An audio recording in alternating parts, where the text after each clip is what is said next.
Hello, OLAH friends. We'll be missing you in the next couple of weeks. May the love of Christ be with you and your families today and always. Please know that everyone on staff is holding you and your families in prayer. It's our hope that you have peace during this uncertain time, and we wish you and your loved ones safety and health.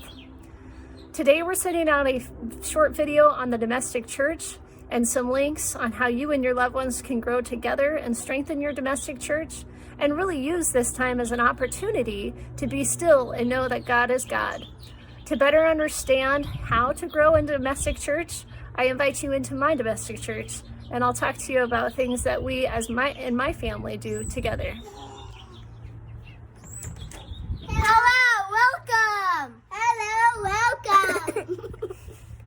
Okay, so welcome to our domestic church.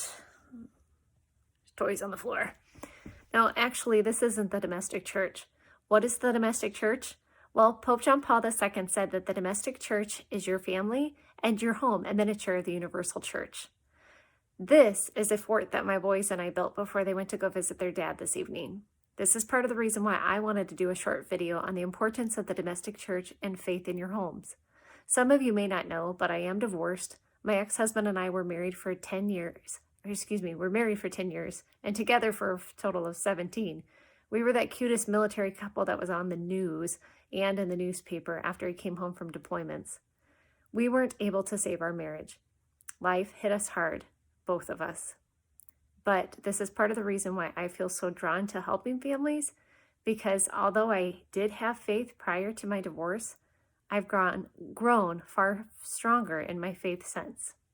So, what is the domestic church? Well, we as Catholics believe that in our families are called to be sacred, holy, unique in their ministry, and we're called to evangelize.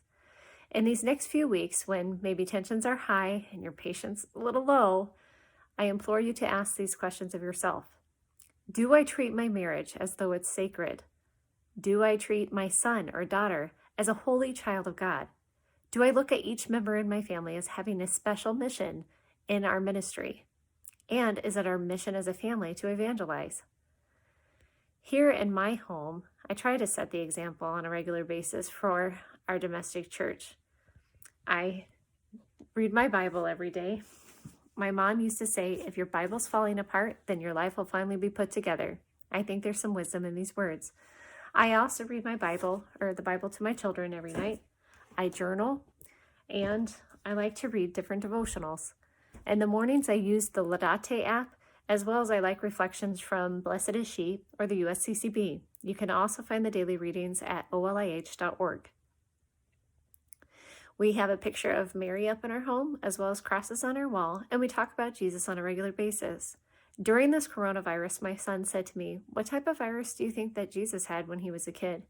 In all of my life, I've never thought about how Jesus got sick. This is a great question. God should always be at the forefront of our thoughts, no matter what happens in life. During this time of being home with your families, I encourage you to look at this as an opportunity. Enjoy your time together, and we'll see you soon. Take care, and know that we support you in your domestic church.